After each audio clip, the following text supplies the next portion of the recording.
It's time for Security Now, and it is our annual post-Black Hat DEF CON episode.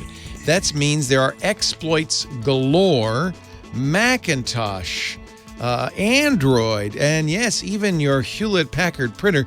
Steve will cut through the chaff, tell you what exploits to worry about, what ones aren't so bad, and give you all the security news too next on Security Now. Netcasts you love. From people you trust. This is Twit. This is Security Now with Steve Gibson, episode 676, recorded Tuesday, August 14th, 2018, the Mega FaxSploit. Security Now is brought to you by ZipRecruiter. Hiring is challenging, but there's one place you can go where hiring is simple and smart. That place is ZipRecruiter, where growing businesses connect to qualified candidates. Try it free at ziprecruiter.com/securitynow. And by WordPress. Reach more customers when you build your business website on WordPress.com. Plans start at just $4 a month. Get 15% off any new plan at WordPress.com/securitynow. And by Thinkst Canary. Detect attackers or malicious intruders on your network with honeypots that can be deployed in minutes. For 10% off and a 60-day money-back guarantee, go to canary.tools/twit and enter the code TWIT in the How Did You Hear About Us box. It's time for Security Now, the show where we cover your security, privacy, safety, and well-being. That's the new word everybody's using. Well-being online. Here's the master of well-being, or MWB, Mr. Stephen Gibson. Hello, Steve. Yes, it used to be things needed to be user-friendly. Not anymore. we want well-being. Yes. That's what Google calls the things that make your phone less attractive in the middle of the night. Well-being. Really? Yeah. Oh. Yeah, digital well-being. And so Apple and Google both are kind of all over that. Because you know why? Because people don't sleep as much as they used to because they're Snapchatting all night or something. Huh. It's not a problem you have, I'm sure. No, it's not. So, Leo, we have arrived. What? We're here? We are here. Where this is not the penultimate, because I learned my lesson about that word. This is the ultimate episode of our 13th year. Oh, you scared me. I thought we were at 999. Oh, no. We are completing our 13th year. Yes. Wow. The first podcast we did was 18 minutes long in 2005 on August 19th. And next Tuesday will be August 20th. So we will lap ourselves by one day, meaning that that's the beginning of year 14. And this is the last podcast, no tears to shed, of year 13 of Security Now. So it did feel like an unlucky year.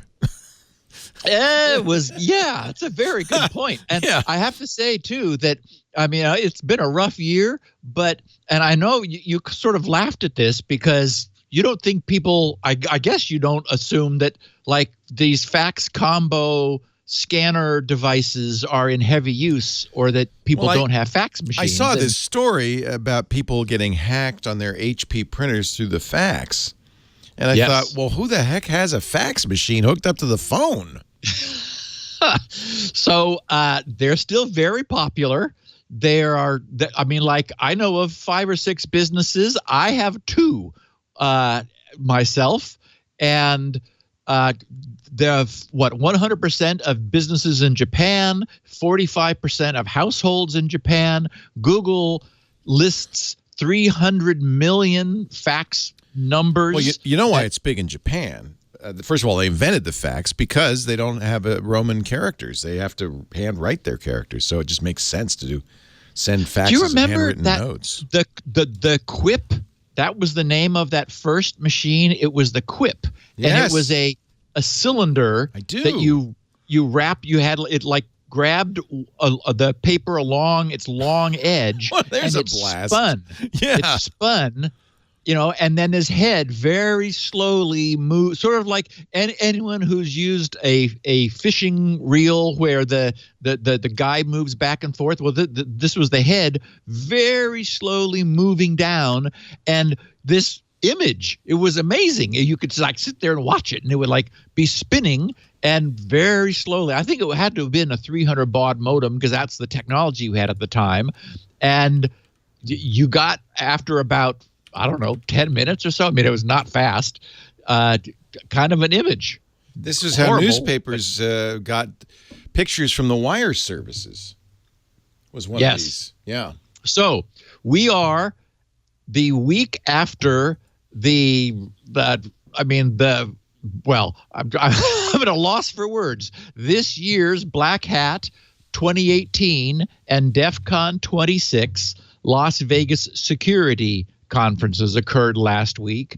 Cornucopia. There we go. That's the word I was looking for. It's just whoa.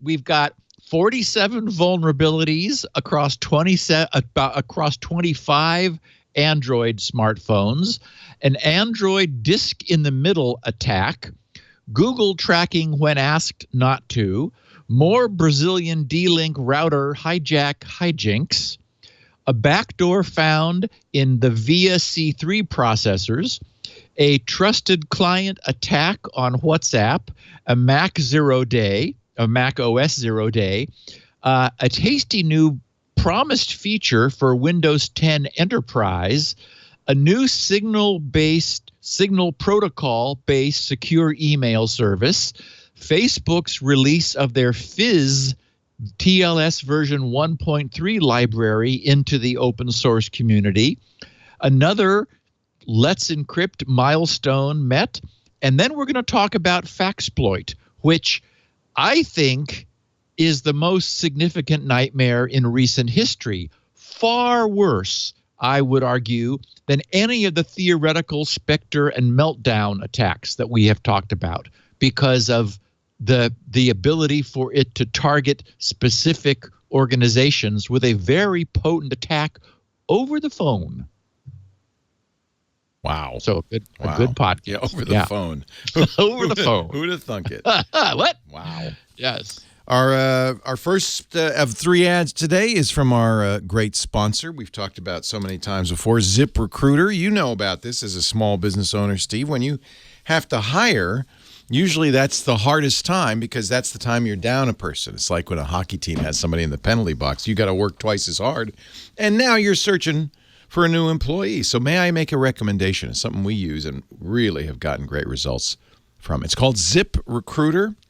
You've heard us talk about ZipRecruiter before.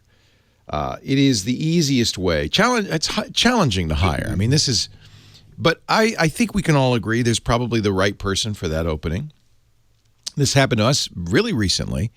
Last month, our bookkeeper quit after some years. This happens. She gave us 2 weeks' notice. It wasn't the end of the world, but we did have to hire. And, of course, when the bookkeeper quits in my company, it means that Lisa has to do double duty, and she wasn't too happy about that. Fortunately, we're having breakfast. I'm saying, hey, this is a good chance to try ZipRecruiter. She said, oh, yeah. So we posted the job on ZipRecruiter. Now, one of the things ZipRecruiter does immediately is they post it to 100-plus job boards and social networks like Twitter and Facebook. So you're going to reach the largest possible audience, which really improves your chance of finding the right person. Also, all of the applicants come into the ZipRecruiter interface. They don't go into your inbox. They don't ring your phone. And the ZipRecruiter software automatically analyzes each applicant, reformats the resumes so they're consistent. You can have screening questions. So if there's some things you just have to have or you just can't have, you can get rid of those people right away. But they're doing something else which we don't talk about so much. We've always talked about all these features, but I really got a sense of how well this particular feature works when we're looking for our bookkeeper. So what they do, they use their software now, because ZipRecruiter has all these resumes. It's a job site themselves, so they've got million-plus current resumes. They go through those resumes, find people with the exact experience you're looking for, and then invite them. They say, hey, Twit's looking for a bookkeeper. You should apply. I'll tell you how well this works. 80% of employers who post on ZipRecruiter will get at least one quality candidate through the site within the first day. Worked even better for us. So Lisa's like fretting, we got to find a bookkeeper. I'm saying, look, post it on ZipRecruiter. This is at breakfast. Within an hour, the first one comes in. Before lunch, we had 5, not 1, not 2. And Lisa's looking at these going, oh, these are great. This person's great. Oh, this person's great.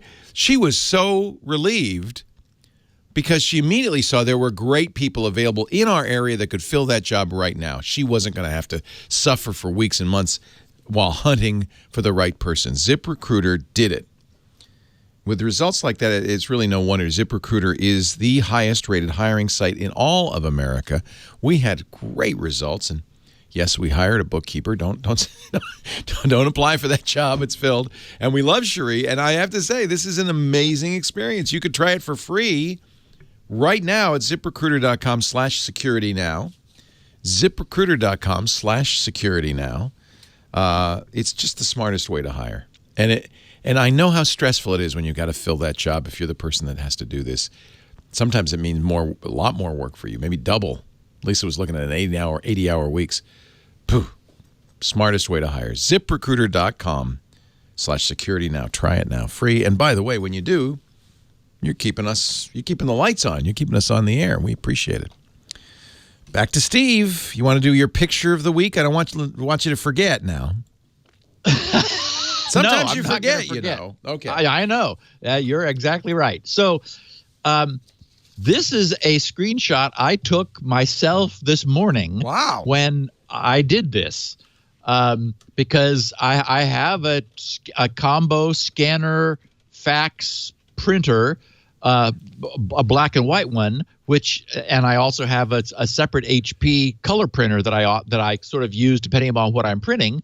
And it was vulnerable, meaning that had somebody known my personal fax number, and this will be what we cover in detail at the end of this podcast, it is possible for all HP devices and probably other manufacturers too.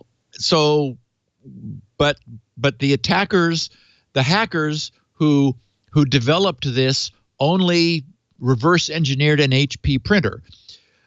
It is possible to send a specially formatted fax, which will take over the printer, install the NSA exploits to then take over the network to which that device is attached. So if our listeners do nothing else, and I understand maybe people have moved beyond fax altogether, maybe they've moved beyond a physical fax device. I know that HP is selling them, and there's a bazillion models of them. The point is, it strikes me as a perfectly targetable attack. Businesses have fax numbers, like on their web pages, and if they have an unupdated HP device answering that phone, they're vulnerable. Yikes. Unless the device has been updated or has updated itself. Interestingly, after I posted the show notes, I got a tweet from Joel Levine who said, interestingly, my printer, an OfficeJet Pro 6970, would not update from the downloaded software. It turns out it had auto-updated, itself some time back and is now maximally up to date without my doing anything at all. So it may be the case that HP devices, as all such unattended things should, have already taken care of itself. But you're going to want to make sure. So the good news is, when I first encountered this, I'm thinking, how does one update, some random device's firmware? It could not be simpler. It is, and I've got the links in the notes. It's and in fact, I also tweeted the link earlier this morning, along with an urgent request for people to consider this. you download an executable, you run the exe, it finds the device on your network, you say yes, and it updates it. So you don't have to, there's not a lot of rigmarole associated with it. I know of a number of businesses I work with who also have fax machines, and this is the first time all year, for example, or for years, and in some cases ever, that I have written them an email saying, please forward this to your IT department. If it affects you, it's serious, because this is so. First of all, hackers are not going to be able to like not have fun with this. All the details were presented during DEF CON last week, necessary for bad guys to retrace these guys' steps. It was responsibly disclosed. HP has dealt with it, but we know unless the printers are taking care of this themselves, and clearly some do, the devices are going to remain vulnerable. So if nothing else, if you're affected by this, take it seriously. We will come back around and I'll talk about it in detail at the end of the podcast. But, this is the dialog box, our picture of the week that I saw this morning when my system updated. So I was, happy to have that done. And it turns out my Office device it was an HP that got kind of flaky after many years of service. So we switched to a non-HP device, and this morning that was removed from our network. It actually hadn't been used. Sue was still using the HP for the printer function, I think. But anyway, it's now off of that network because at this point, as far as I know, all non-HP devices are vulnerable as well. And I'll talk about more of that. So if you have a printer with a phone line plugged in and you don't use it for faxing, unplug the phone line. That would eliminate this problem. Yes. And then just plug it in when you need to fax. Yes, and of course, this is our constant refrain. It is a massive interpreter in the fax machine, which interprets the fax command system. And as we know, interpreters are notoriously problematic. And this is a very, very cool hack. So we'll talk about that at the end. So in the meantime, during last week's Las Vegas DEF CON security conference, researchers with the U.S. mobile and IoT security firm CryptoWire, spelled with a K, revealed the findings from their research, which was conducted as part of a grant awarded by our U.S. Department of Homeland Security. They presented the details of 47 vulnerabilities in the firmware and the default installed apps of 25 different Android smartphone models, 11 of which have a presence in the U.S. market. And this is one of those distressing cases where the vulnerabilities are literally too numerous to tick off one by one. So I've included a link to CryptoWire's announcement in the show notes for anyone who's interested. But, and I have a sneeze here pending.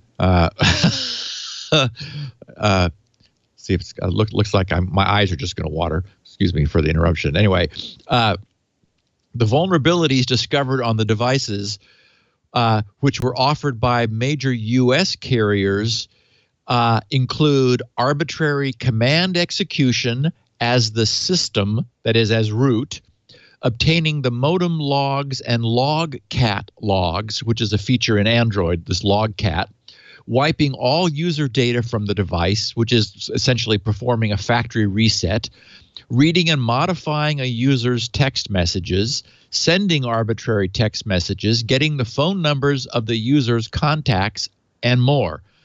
And of course, all of these fall outside of the formal Android permission model.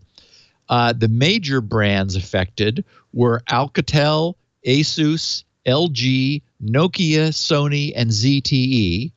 And then there are lesser brands some I've never heard of, but Coolpad, Doogie, Essential, Ligu, MXQ, Oppo, Orbic, Plum, Sky, and Vivo.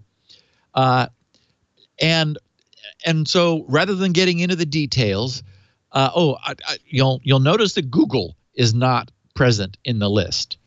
And looking at this range of vulnerabilities, many in the firmware, many which we know means they will probably not be fixed, especially by lesser brands that are sort of off the map and are happy to take your money and then you never hear from them again. I was sort of asking myself, what's best? Is it better to have a monoculture or a heterogeneous spread of devices?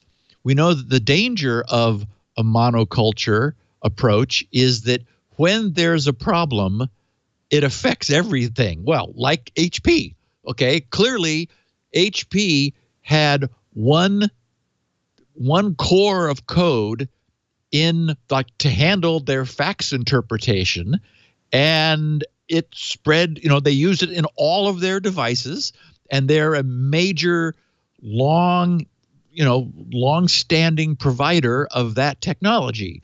So this one bit of research suddenly affects all HP combo fax scanner printer devices everywhere, which you could argue, whoops, that's a problem.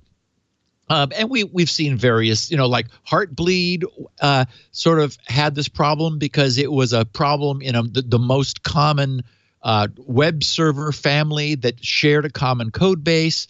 So there's a danger with the monoculture approach that you don't have with heterogeneous spreads. For example, if of course it's incredibly impractical, but if everyone wrote their own operating system, like individually, then there wouldn't be, well, first of all, then they would all be insecure, but they'd all be insecure in different ways. So you wouldn't have that concentration effect of finding a vulnerability that, for example, in all of the D-Link routers in Brazil, which allows them all to be commandeered, that we'll be talking about later. So I guess the question sort of is, what's your individual profile? That is, are you likely ever to be targeted or not? The reason I think that comes up is that if you were somebody, a political dissident or somebody who, for whatever reason, anyone might be focusing on, then the danger of using an off-brand device, and unfortunately, by off I mean other than Apple or Google, is that the entity targeting you could probably figure out what device you have, and then as a consequence of this rich background of attacks, figure out how to get into that particular device in order to compromise you in a targeted attack.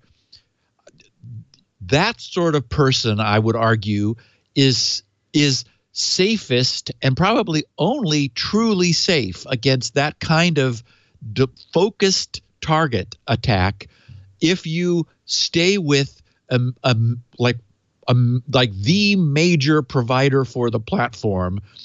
Even Google is not safe. We're going to be covering a little bit later a story in which Google's own devices or apps on Android have some problems. They respond immediately and fix them. So that's that, as we know, from a security standpoint, that's the best we can really expect. Anybody can make a mistake. HP made a big mistake. They immediately fixed it. This was all disclosed with HP responsibly, and patches have been out for weeks now before before this went public. So again, we're familiar with that cycle, but so when somebody is deciding whether it's worth the money to purchase a more expensive smartphone, which is what you pay if you buy a Google brand device or an Apple brand device, I think the question is, who are you? Because you really want this is, as we know, these are pocket computers and they are imperfect and problems are being found. But what you want is to the degree you need to be truly concerned about security, I just think staying with the platform's parent, where there is a proven fast response to security problems, is the only way to be safe. Yeah, I only use Pixel 2 phones because of that. I mean, LG is a major brand. Sony is a major brand. Essential is a major brand. These are all supposedly Android OEMs who do regular updates, who work hard at security. And, I always say never buy an Android phone if the manufacturer hasn't agreed to push out the monthly security updates that Google offer in a timely fashion. But honestly, some of these guys are on that list. So I would say at this point, you're right. Maybe Samsung. I know Samsung's not on there. Good, very good point. Yeah. Yes. But I would say Google. I mean, and the good news is the Google Pixel phones are as good as anything else out there, the best cameras out there. So, wow. Yeah, I pretty much stick with the Google phones, and this is a good reason. Yeah, so here's another reason. Checkpoint Research. We're going to be hearing their name a lot in the next hour and a half. They've been really busy. In this case, they examined an interesting shortcoming in the way Android apps use storage resources. It turns out that sort of the careless use of the external storage by applications on Android can open the door to attacks resulting in any number of undesired outcomes. Silent installation of unrequested, potentially malicious apps to the user's phone, denial of service for legitimate apps, and even causing applications to crash, which can open the door to, as we know, the beginning of an exploit is it crashes. As it matures, it no longer crashes. It runs the attacker's code for them. So the problem is the nature of the way Android is currently handling the storage resources on its devices. There are two types of storage, loosely: internal, with each application using its own internal space, which is segregated and enforced by the Android sandbox. And then there's external storage, which is often, an SD card. I know on my Android devices, I've used it this way. It's an SD card stuck in that can be big and it's exchangeable and so forth. And it creates a logical partition within the Android OS, and that region, and here's the crux of the problem, is shared by all applications. That external storage is often used to deliberately share files between apps or, for example, with a PC. So it is a sandbox bypass by design. It gives you some flexibility. What Checkpoint researchers asked and then answered is, how can we use this? Can we use that to affect exploitation of the Android trust, essentially, the trust boundaries? And in their coverage, they explained that there are other reasons for an app developer to choose to use external storage rather than the sandboxed internal store. It might be lack of sufficient capacity in the internal storage, maybe backward compatibility considerations with older devices, or not wanting the app to appear to use too much space inside the phone, or just lack of care on the developer's part. Anyway, so whatever the reasons, when using the external storage, certain precautions are necessary, and Google does understand this, even if they don't yet enforce it. According to Google's Android documentation, application developers are advised about their use of external storage in their apps with guidelines which include perform input validation when handling data from external storage, do not store executables or class files on external storage, and external storage files should be signed and cryptographically verified prior to dynamic loading, right? I mean, all those things make sense. Well, it turns out that what Check Point has called man-in-the-disk attacks are made possible when applications are careless about their use of this Android external storage, such that failing to employ pretty much any of those security precautions can leave applications vulnerable to the risks of deliberate data manipulation. And apps from major OEMs, including Google, do not always follow these guidelines. During their research, they found instances where an app was downloaded, updated, or received data from the app provider's server, which was passed through the external storage before being sent on to the app itself. So the app used the external storage as a temporary staging store for a blob of update code or, app modification code before incorporating it into the internal store. And of course, doing that violates Google's guidelines and provides an opportunity for an adversary to manipulate the data held in that store during the interval before the app reads it again. So they actually developed exploits for all these things.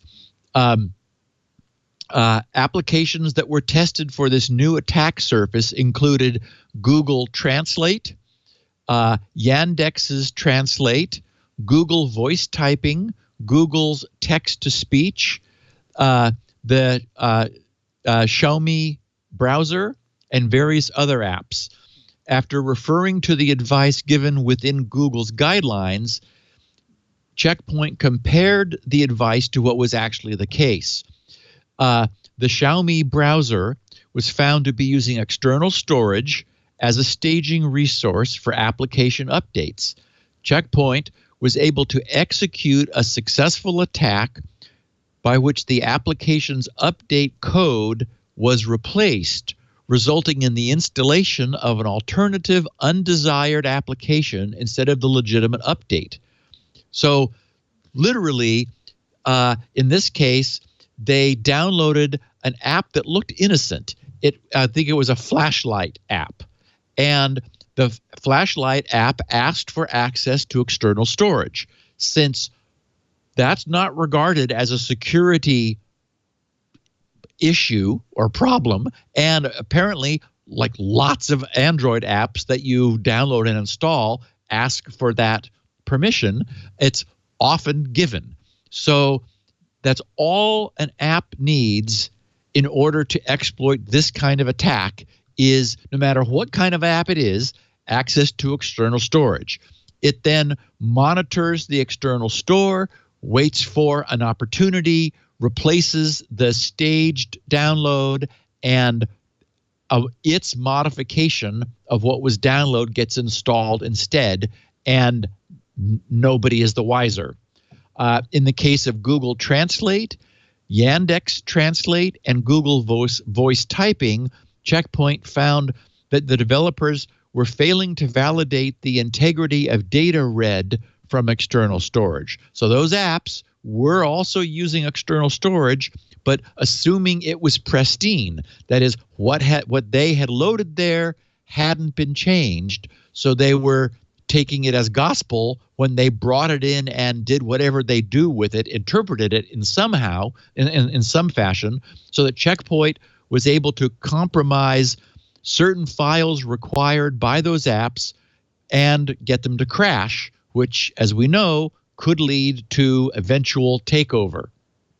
After the discovery and verification of these problems, Checkpoint did responsibly contact Google, Xiaomi, and vendors of other vulnerable apps to update them and request their response.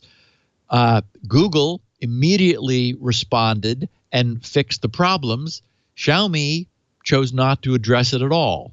So, and as I understand it, the Xiaomi browser is a very popular browser on Android, which is now known to be vulnerable to this sort of an external storage staging attack, and apparently it's going to remain so.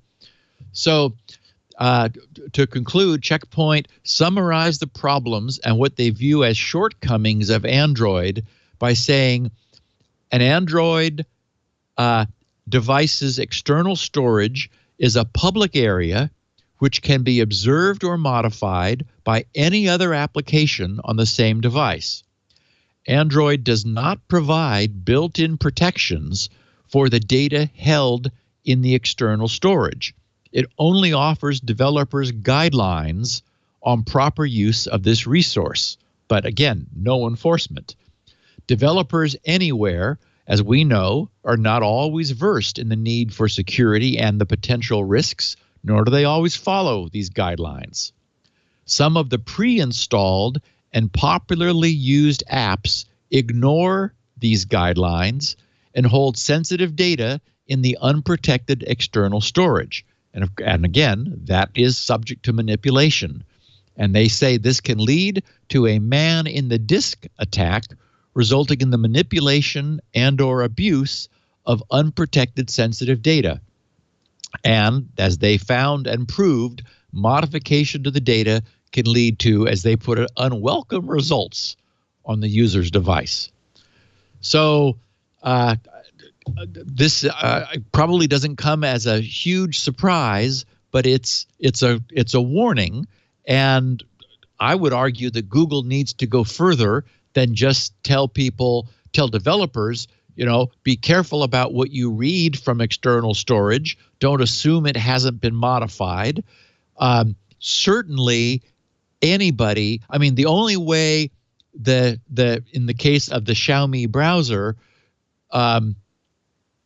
could be caught out is if it is not verifying a signature on the thing it downloaded and then is incorporating into itself from external storage. I mean, that's unconscionable, but it is happening. And who knows what other apps that may be happening to. And it's very simple for somebody to install an app that says, oh, I'm going to need to have access to external storage, okay? And most users are going to say yes. So hopefully, maybe what we need is for Google to extend the sandboxing of external storage out into it so that there is per app ties, and then where apps explicitly need to share through external storage, that permission is granted because either that or they have to somehow. I don't think an app can be forced to parse the data it reads. Maybe it could be forced to have executable content signed, but again, I mean, we have a huge ecosystem of Android apps, and this is a glaring vulnerability, which I'm really happy that Checkpoint brought to light. Google is aware of it. Maybe they'll respond. But until then, I guess all I can do is caution our listeners who are Android users that this is a potential vulnerability that's just hanging out there right now. And while we're on the topic of Google and Android, it turns out that the Hacker News reported on some research that the AP, the Associated Press, did, which it's probably, I mean, this is maybe a little inflammatory clickbait, but it's worth pointing out to our listeners. The statement was, Google tracks you everywhere, even if you explicitly tell it not to. And there is some truth to it. What the AP found is that preventing Google from acquiring long-term tracking data requires more than turning off the obvious location history function. What the Hacker News wrote was, every time a service like Google Maps wants to use your location, Google asks your permission to allow access to your location if you want to use it for navigating. They say, but a new investigation shows that the company does track you anyway. The AP revealed that many Google services on Android and iPhone devices store records of your location data even when you have paused the location history on your mobile device.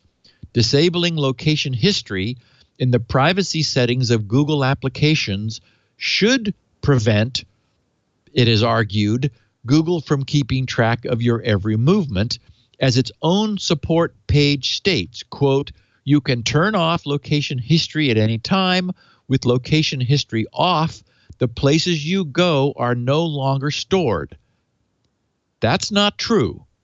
As the AP explains, quote, from the AP, for example, Google stores a snapshot of where you are when you merely open its Maps app.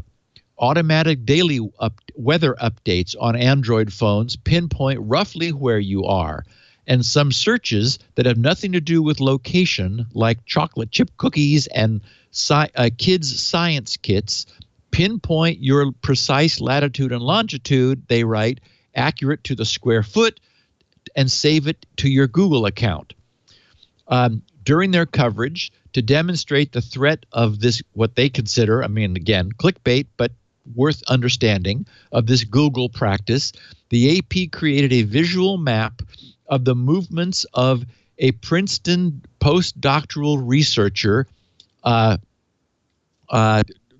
Akar, who carried an Android smartphone with location history switched off to prevent location data collection.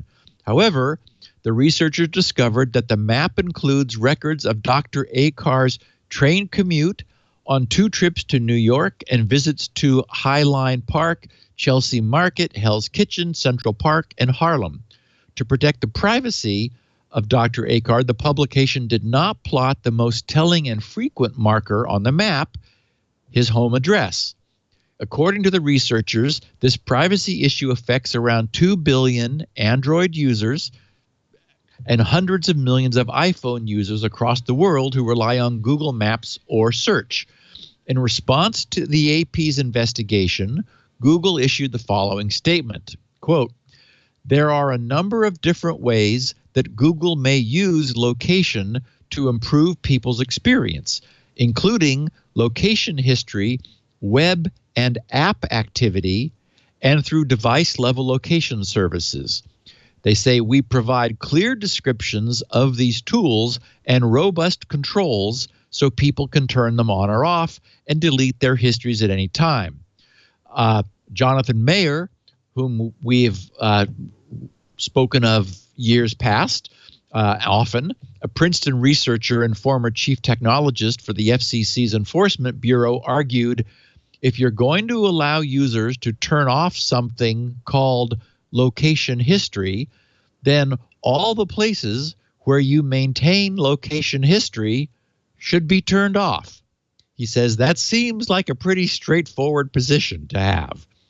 So, for what it's worth, to stop Google from saving time-stamped location markers, users need to turn off another setting And that's that web and app activity, which is enabled by default and stores a variety of information from Google apps and sites to your Google account.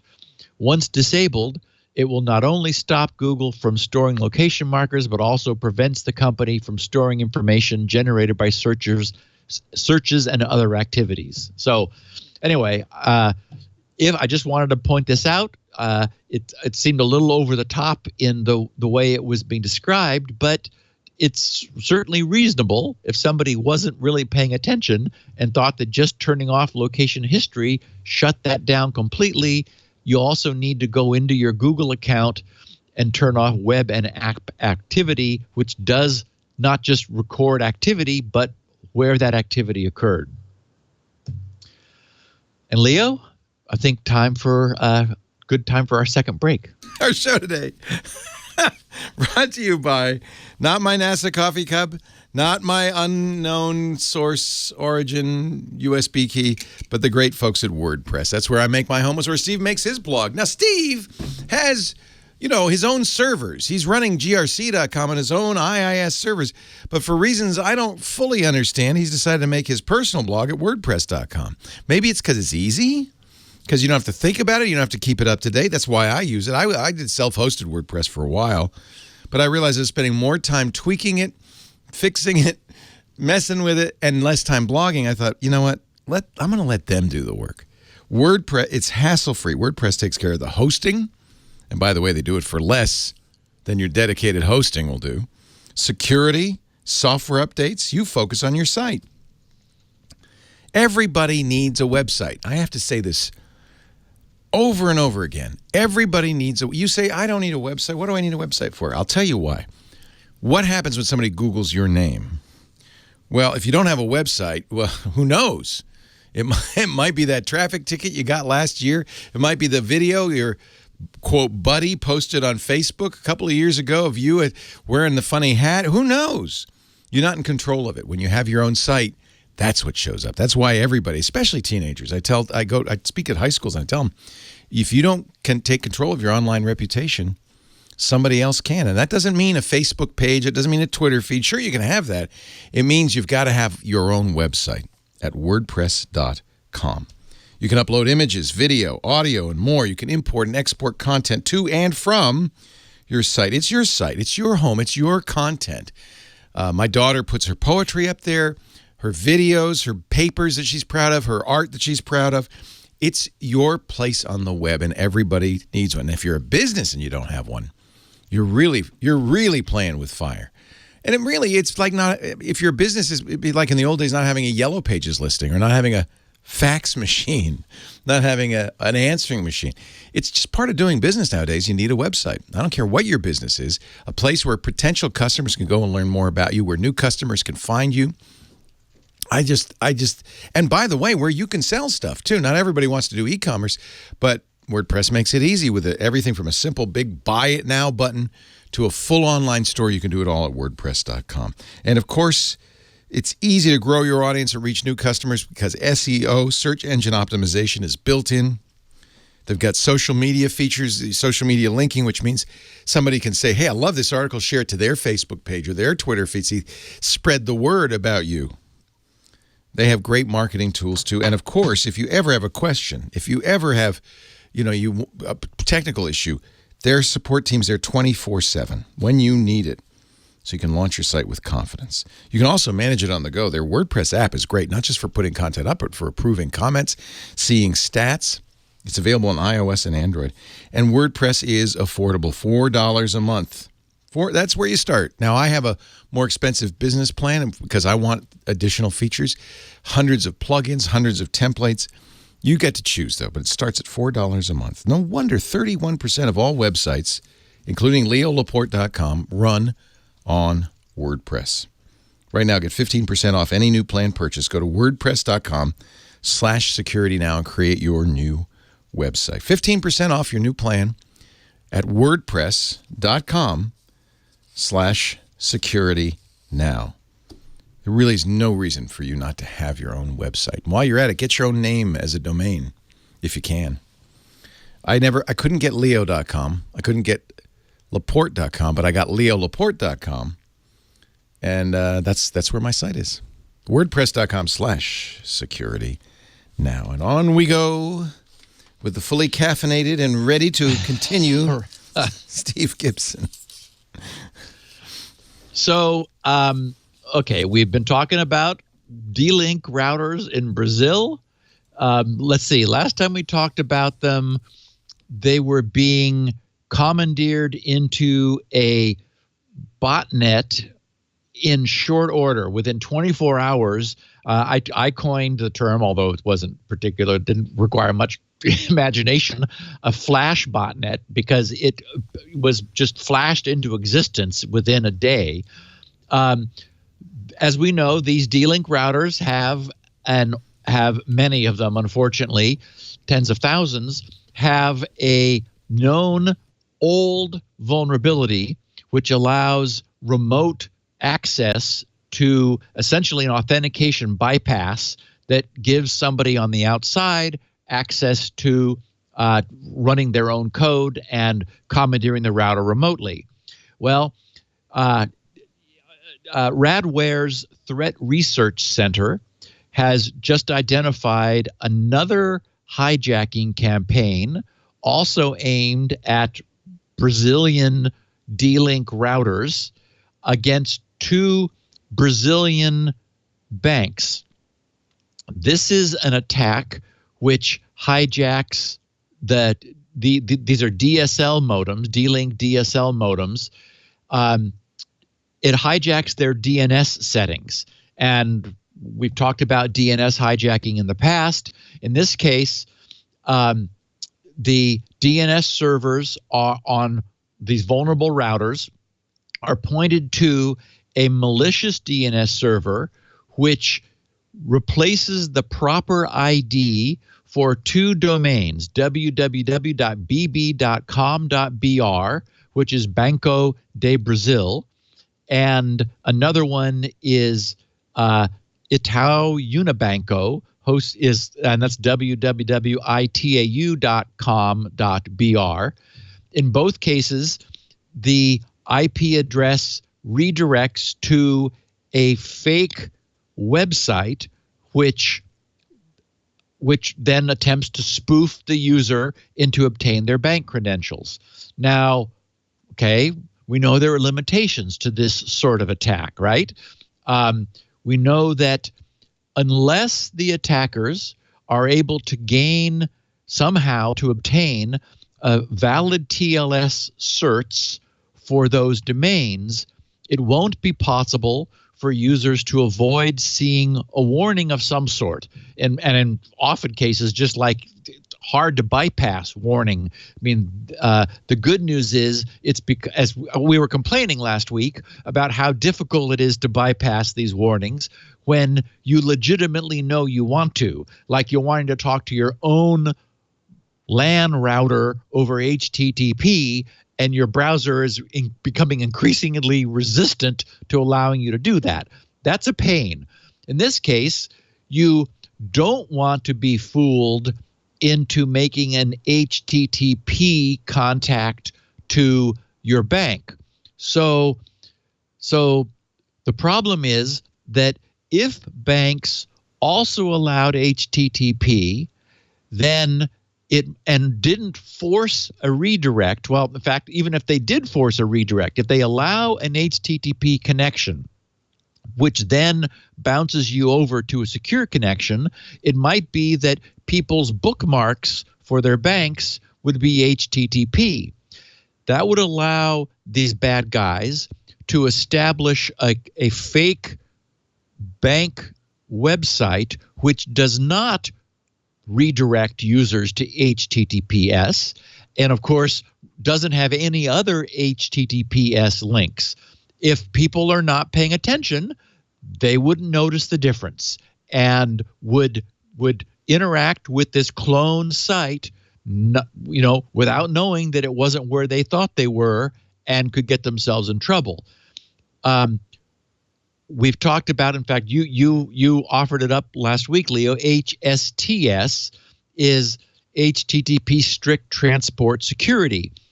What should be done is that all companies that are intending only to be accessed over HTTPS add the HSTS header to every response from their server. That allows browsers to learn and permanently or semi-permanently, because you can set an expiration, but essentially the idea is forever, that and it's refreshed every time you revisit, to learn that the bank only wants HTTPS connections, such that the browser is given permission to automatically upgrade HTTP connections to HTTPS. So the point is, we're sort of in this crossroads period. We've got Chrome raising the alarm increasingly when any site, even a benign blog site, isn't HTTPS. We have all the mechanisms in place, but not yet completely deployed. Unfortunately, we have browsers that are not yet also trying HTTPS when they try HTTP.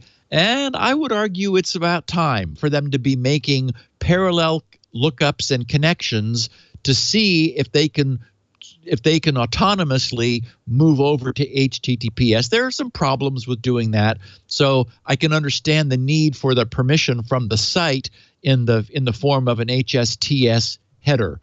And GRC is on Google's and many other permanent HSTS lists. We got on the list very early when we first talked about this years ago, and so we will always be accessible over HTTPS. So it's worth reminding people that this is a problem. That is that the thing that can be done to avoid this is not, if you were worried that your router could be compromised, is not to use DHCP, the dynamic host configuration protocol, which is the obtain IP address automatically.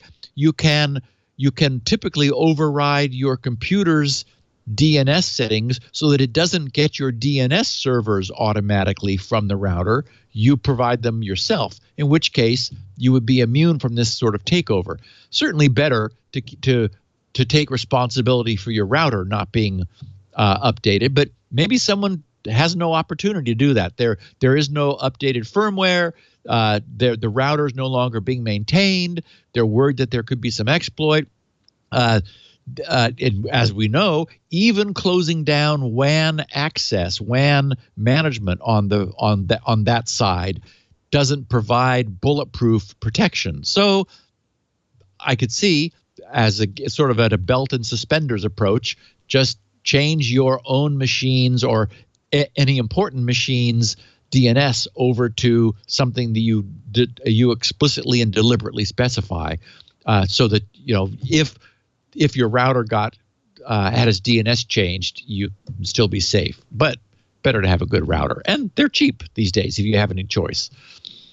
But notice that things like multiple NAT servers, network segregation, other things we've talked about to protect users in the past wouldn't protect you from this. Making sure, however, that you have an HTTPS connection to your bank and that you verify that's where you are would go a long way to keep you safe. Also at DEF CON, it was pretty much a DEF CON podcast we have. It usually is after DEF CON. Yeah, exactly. Once a year, right around our anniversary. A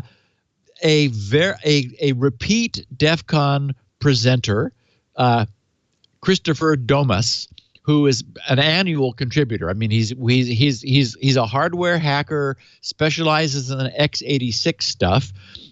His presentation this year was titled "God Mode Unlocked: Hardware Backdoors in x86 CPUs."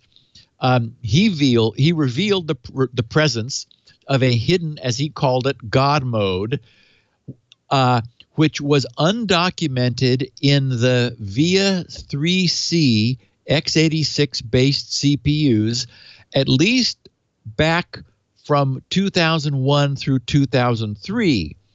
There have been people that have argued, well, it's not really a backdoor because they disclosed it in 2004.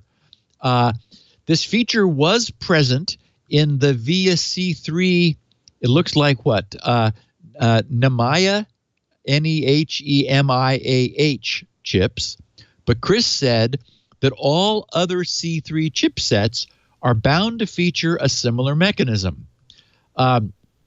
He actually named this God mode the Rosenbridge backdoor, which allows an attacker to elevate the execution level of malicious code from ring 3, where security safeguards would constrain it, to kernel ring 0, where it's unrestrained. And if Rosenbridge sounds familiar to any of our science-oriented listeners, that's because the official name for a space-time wormhole is an Einstein-Rosen bridge, which suggests the possibility of short-circuiting space-time if a non-trivial solution to Einstein's field equations can be shown to hold. So Einstein presented the possibility of such a thing, although, you know, we sci-fi buffs, I mean, it's a constant, you know, for example, our favorite author, Peter Hamilton, is his whole it's Commonwealth based on that, isn't it? Yeah, is knit together very cleverly with wormholes which short circuit space-time. Anyway, Domus says that this backdoor mechanism is a RISC, RISC, you know, a reduced instruction set computer coprocessor that sits alongside the main C3 processor and is part of it. By using a launch instruction, which is a 0F0 or a 0F3F, a register control bit can be flipped, which enables this additional coprocessor. And Chris says that coprocessor does not enforce the same security protections as the main C3 chipset, and nobody disputes that. This alternate instruction set, says the documentation, which was subsequently published, this alternate instruction set includes an extended set of integer, MMX, floating point, and 3D now instructions, along with additional registers and some more powerful instruction forms over the x86 instruction architecture. So it's sort of a switch you can flip on, which extends the chip's instruction set with formally defined instructions and then a bunch of apparently VIA's own instructions. However, the VIA document also mentions that the additional instruction set is specifically meant for testing, debugging, or other special conditions, hence the reason it is not documented for general usage, which seems curious to me, because certainly MMX, floating point, and the 3D now instructions, those are all general use instructions. They're not debugging and testing instructions. But it is nevertheless too potent to be left available, because any instruction sent to this additional coprocessor is run under ring 0, bypassing all security and privilege barriers rather than under the normal ring 3. The good news is that this controversial backdoor, as Chris himself explains, should require kernel level access to activate. So there was the intention of some protection. However, he points out that this Rosenbridge backdoor mechanism, as he named it, has been observed to be enabled by default on some systems, allowing any unprivileged code to modify the kernel without prior exploitation. In these scenarios, the attacker only needs to send that specially crafted instruction to the additional risk processor, which was then standing by, ready to read and execute them with no Ring 3 privilege restriction. So I'm glad he brought this to life. The problem is these chips, I mean, they are, it's a very popular sort of low-end Intel x86 clone present in all kinds of stuff. So if it happened to be on by default, this is a potentially serious execution opportunity. For example, it might well be that some of the printers and fax machines use these. Actually, the HP is a 32-bit ARM processor. We know from the reverse engineering research, but still, these little VSC3s have been long used in lower end applications. I've got a link to for additional information in the show notes if anyone's interested. He has Chris put out, I think it's 110-page as slides PDF at DEF CON. Okay, so there was a bunch of coverage of an attack on WhatsApp, and I thought, uh-oh, that's not good. WhatsApp, as we know, was purchased by Facebook. It's arguably now, as a consequence of that purchase, the number one messaging app in use. And so the idea of somebody being able to spoof users and spoof what they send and inject malicious content into the conversation seemed like a problem. Turns out, useful research, interesting research, nothing to worry about. And the WhatsApp people say, yeah, we know, and we're not changing it. Once again, Checkpoint researchers, who, as I have mentioned, have apparently been working overtime recently, revealed that someone who is already participating in a 2 or more way WhatsApp chat can alter messages to spoof their content and sender.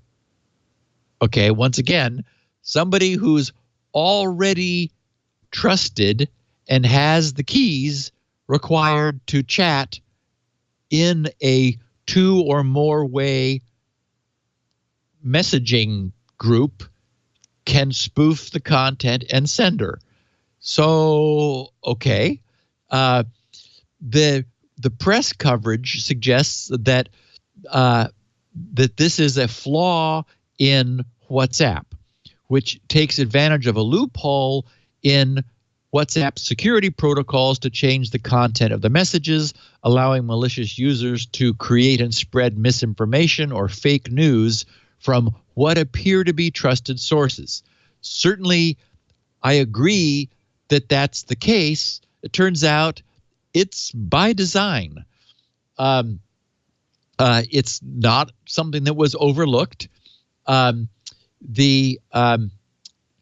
Essentially, what Checkpoint did was to reverse engineer some undocumented protocol. After being trusted, that gave them the access that they wanted. So by decrypting the protocol received by somebody who was in the group, the Checkpoint researchers were able to develop 3 attacks. And I put attacks in quotes in the show notes because it's like, okay. First, they can change a correspondence reply to essentially put words in their mouth. That is, change what they said.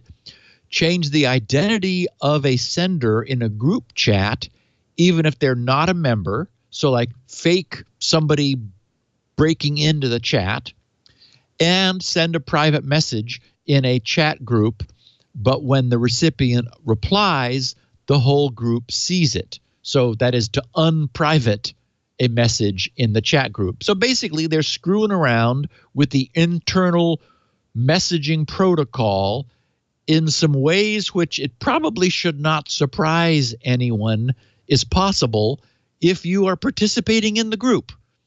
So when the researchers reported the flaws to the WhatsApp security team, WhatsApp argued that since these messages do not break the fundamental functionality of the end-to-end encryption, users always have the option of blocking a sender who tries to spoof messages, and they can report problematic content to WhatsApp. In other words, yeah, okay.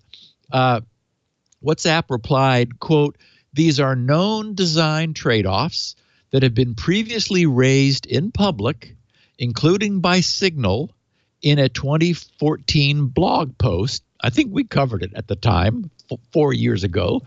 They said, "And we do not intend to make any changes to WhatsApp as a result."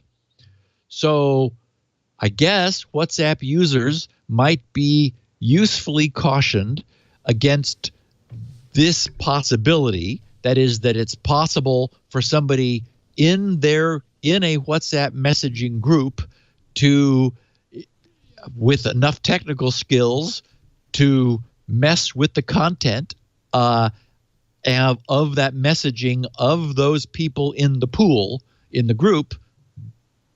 So that, but nothing more. The only reason that might be a cause for concern is that WhatsApp is a big culprit in the spread of phony news and disinformation in some countries like India. And okay. I don't know how it works, but I would guess that WhatsApp, you'd be in a group, a large group, of news. And that in that case, you could be, for instance, somebody could post some misinformation and then fake a lot of other people in that group going, "Oh, that's true. I saw that," or that kind of thing. Yeah, very good point. I wonder if that's what they're concerned about. I'm not sure, but that's, a real problem in India and other places where WhatsApp has been used for mob, to incite mob killings and things. I mean, it's really, really I didn't realize that the WhatsApp groups got that big. Because you're right. If it's 3 people then it's But if you're joining a massive messaging collective, well, that's the thing I don't know. I'm not sure how. I don't know if so. This is a story from the New York Times from a couple of weeks ago. How WhatsApp leads mobs to murder in India, and these fake stories get spread. But I'm not sure if they're spread in messages. It says local authorities have struggled to contain false messages which have circulated throughout India for months. So I'm not. What I don't know is if it's a large news group. If that were the case, though, that would be one reason that this would be something to be worried about, right? Yeah, because, for example, a legitimate news provider could be spoofed completely, their identity and the content of what they're sending. So, yeah, that's something to pay attention to. It says WhatsApp's design, this is the Times again, makes it easy to spread false information. Many messages, here it is, are shared in groups. And when they are forwarded, there is no indication of their origin. The kidnap warnings have often appeared to come from family and friends. So it's the spoofing of messages that is part of the problem here. So anyway, just more information on this story, I guess. So I heard you on the tail end of MacBreak Weekly talking about last week's security conference relative to Mac OS hacks. Yeah. And I don't know whether one of the things you talked about was this synthetic mouse clicks problem. We did. Yeah. Okay.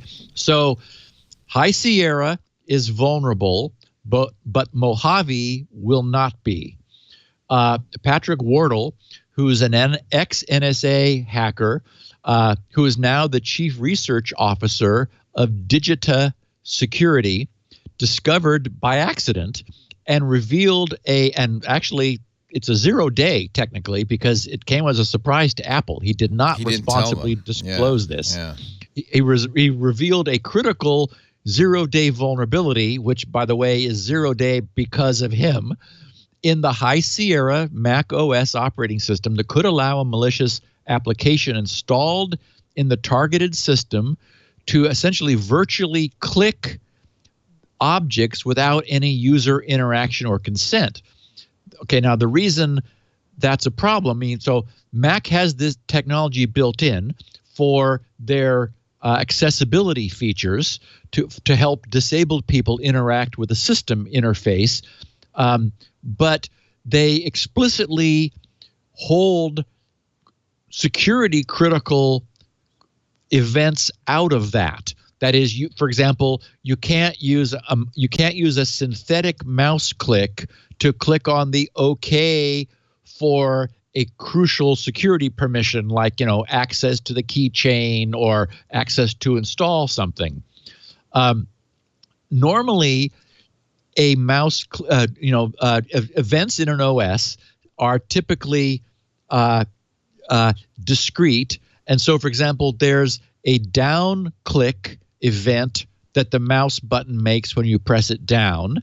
Then there might be a series of mouse move events while you drag something somewhere. Then there would be a mouse up event when you release the mouse button. So these events are all discrete. What Patrick accidentally discovered was that in High Sierra, 2 consecutive synthetic, that is non-physical mouse generated but software generated mouse down events in a row are treated as a legitimate click, which then allows attackers to programmatically interact with security warnings, which ask users to choose between allow or deny access to sensitive data or features. So I don't understand why Patrick chose not to disclose this responsibly. I mean, this is not good. The good news is Mojave, as a consequence of a redesign of this whole system, already has this mitigated by blocking all synthetic events. But for the time being, imagine Apple will quickly move to address this. So in the meantime, I guess be careful. I've used this, and I wonder why.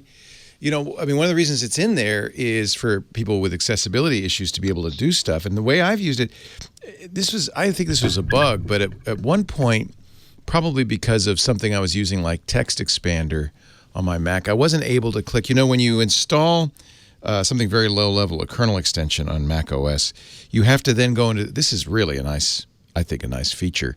It's not merely a warning, are you sure you want to do this? You actually have to go into the system preferences. You have to go to security. It's where Gatekeeper lives, and you'll see a new thing that says, this XYZ program is trying to install a kernel extension. Do you want to allow this? And there's a button that says allow. And you actually, this is a bit of and I think a good thing, a rigmarole in order to allow something to modify your system.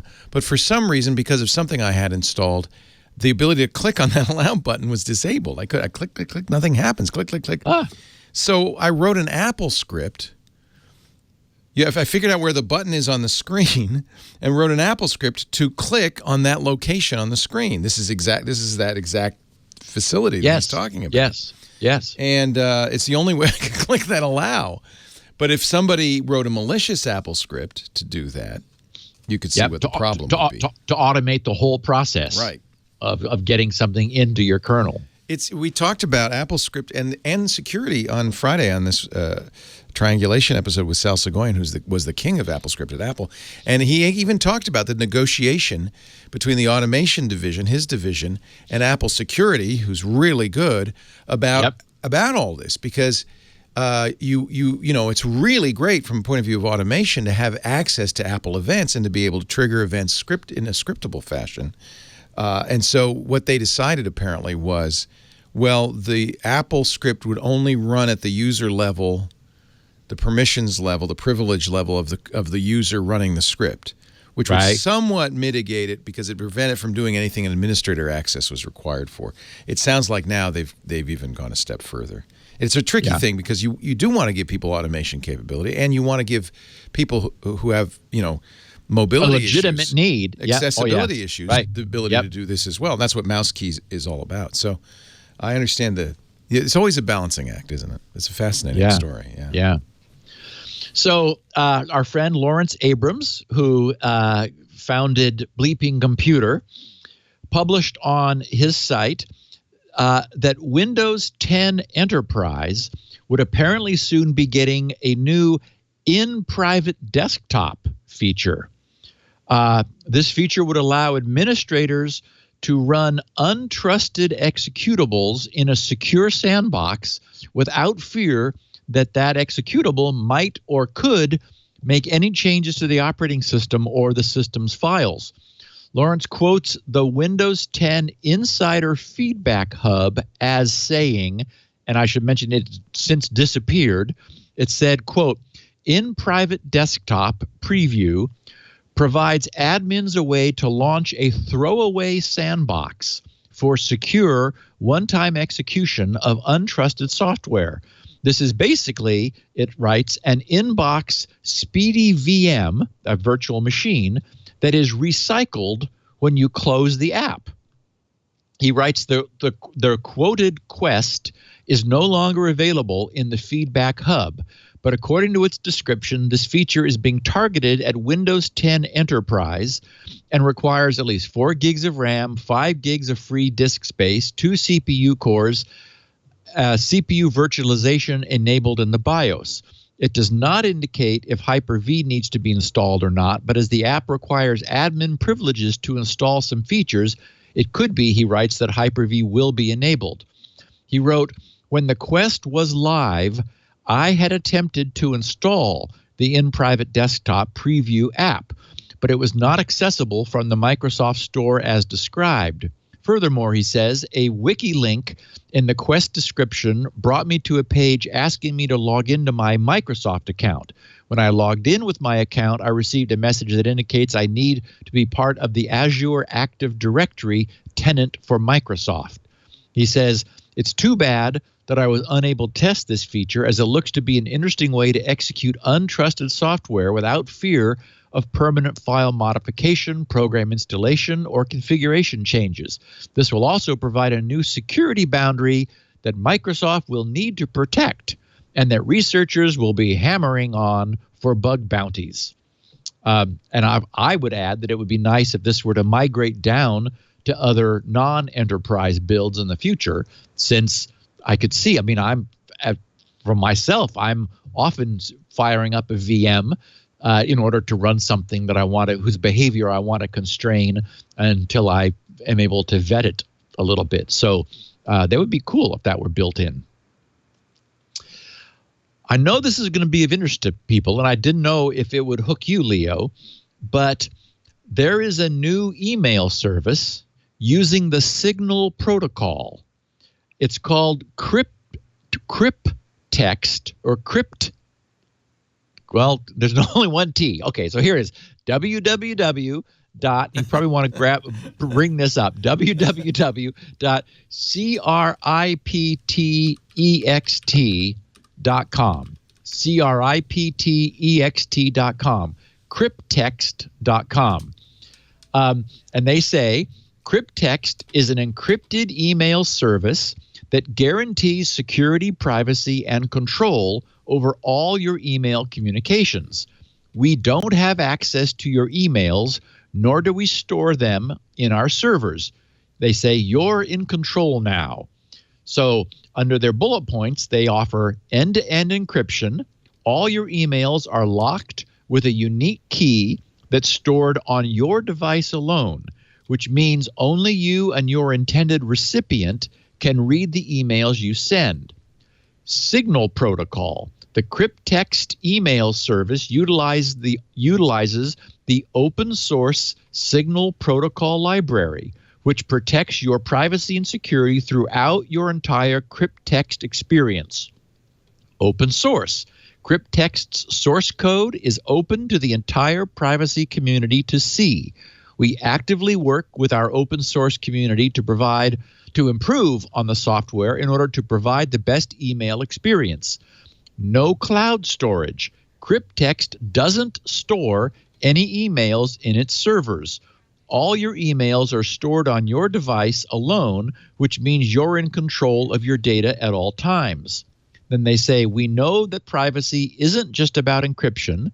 which is why Crypttext doesn't store any emails in our servers.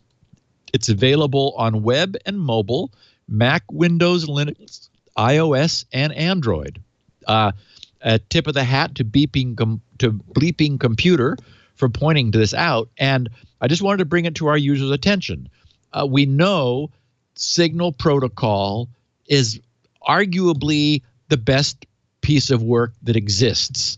This was Moxie Marlinspike and his group put this together. I initially, our listeners will remember, thought that Signal Protocol was a little over-designed. Then I understood how it works. I'm not exactly sure how they say they don't store any emails on their servers.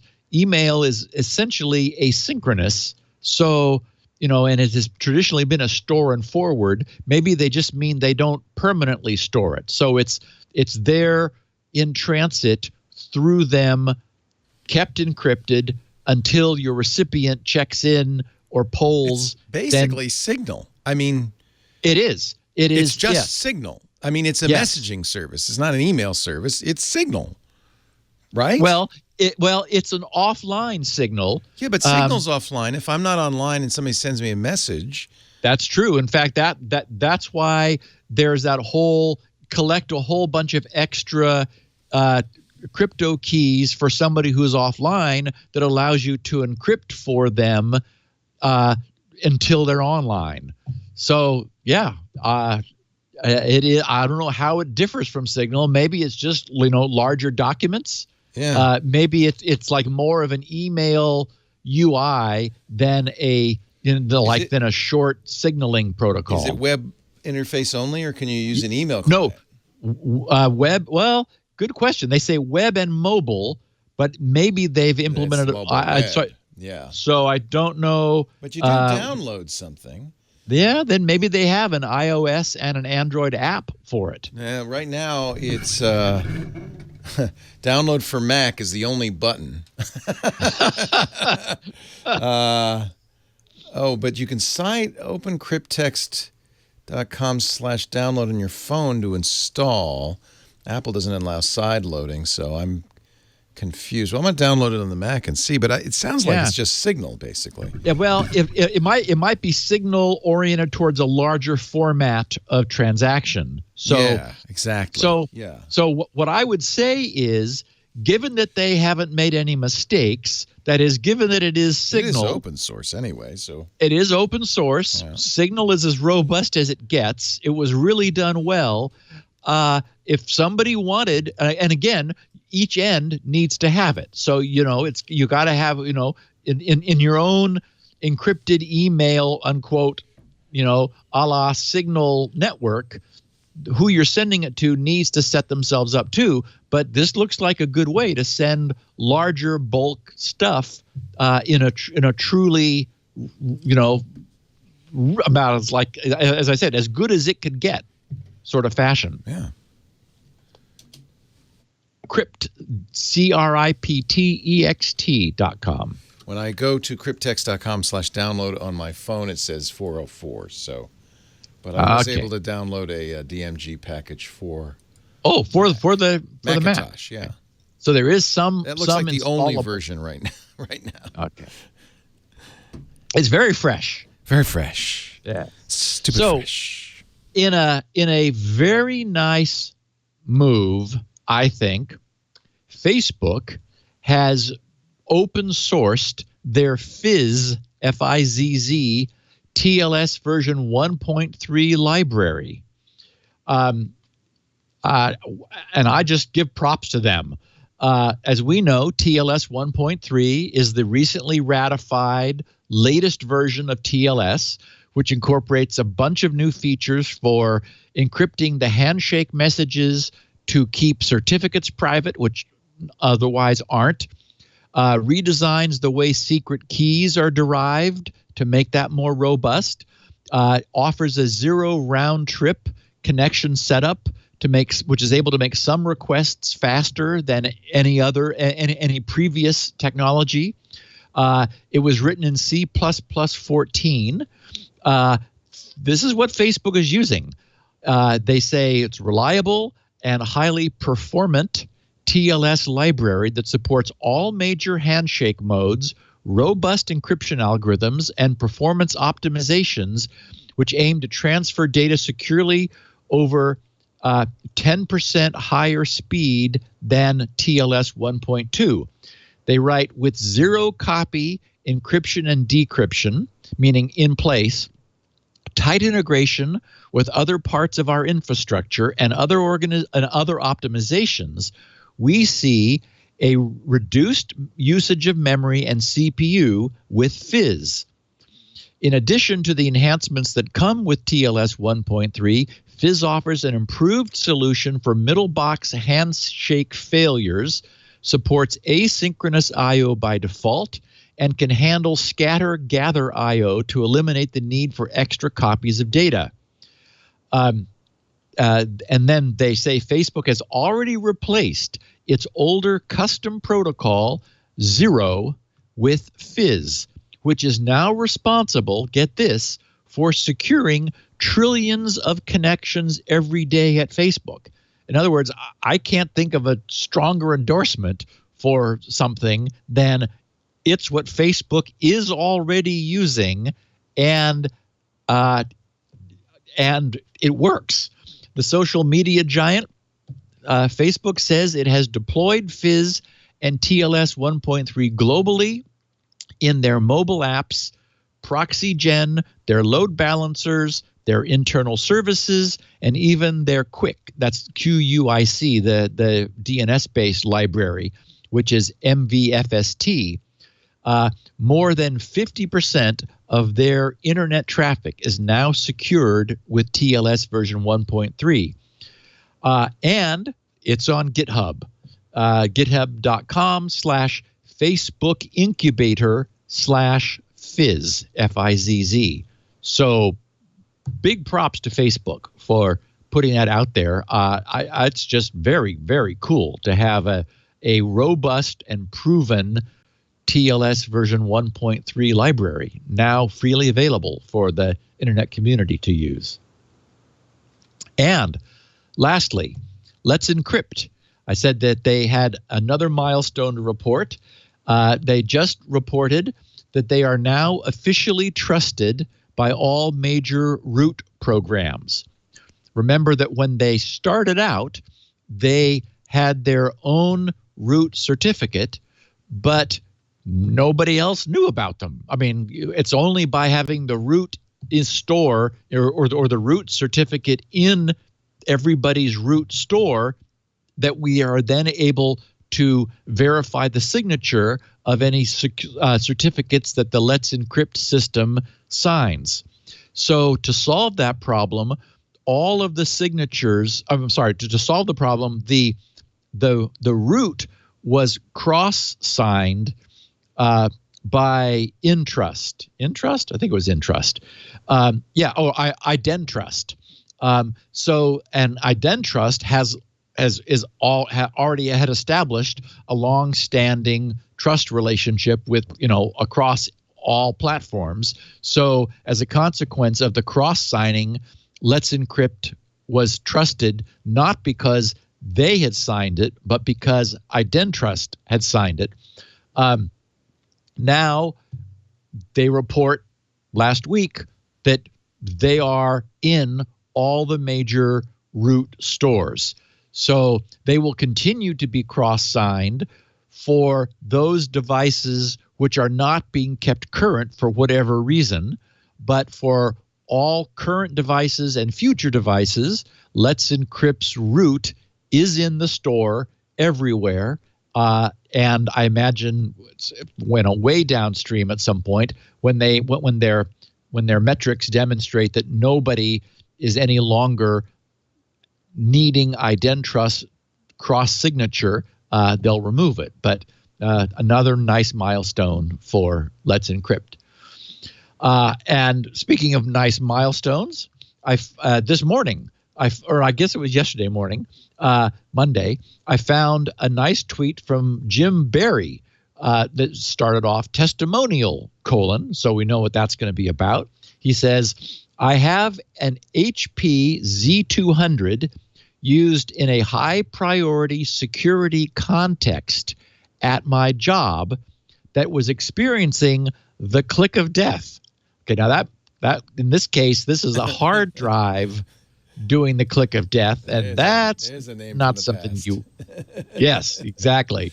And that's not something you want. He says it was experiencing the click of death and it wasn't booting at all. So this is a HP Z200 in a high priority security context that was experiencing click of death and not booting.